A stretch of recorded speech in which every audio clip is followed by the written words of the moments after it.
Others before him had tried and failed. Farr meant to succeed.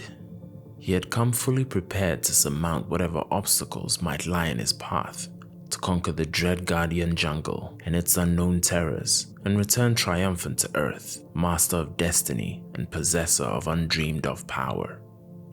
Farr knew the obstacles would be there, for he sought the secret of eternal life, the fabulous elixir that lay hidden somewhere on Phoebe, enigmatic moon of Saturn. And there was little doubt in his mind that the ancients of the ringed planet had made ample provision for the protection of this, their most cherished treasure. One by one, a dozen eager men had gone in quest of the secret. None had returned. That was enough proof for him. But in spite of this grim evidence, Farr was not afraid.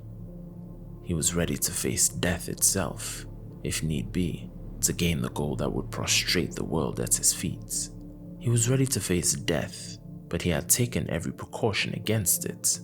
For instance, in selecting a likely landing place, he had shunned the area in which the life secret was reputed to be, for his instruments had detected some sort of force field above the region.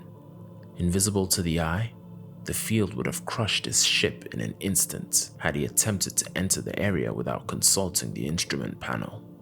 The region was boxed in on three sides by sheer cliffs, leaving but one avenue of approach. That was through the dense and foreboding jungle that stretched for miles across the face of the canyon. Farr had taken that avenue.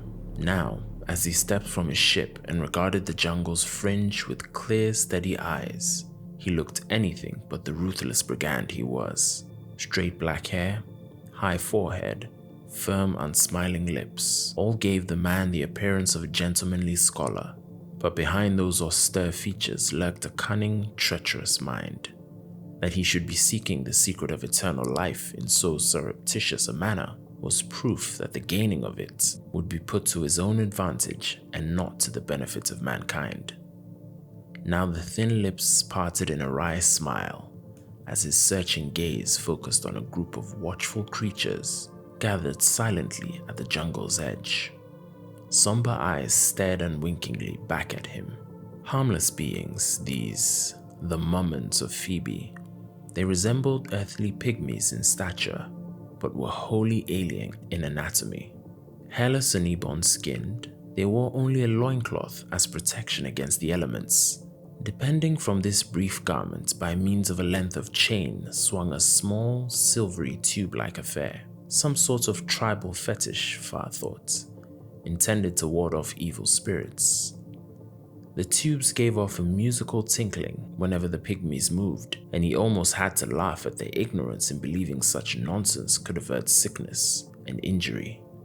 They seemed to be attempting to bar his way. He drew his blaster and balanced it in his hand, smiling grimly.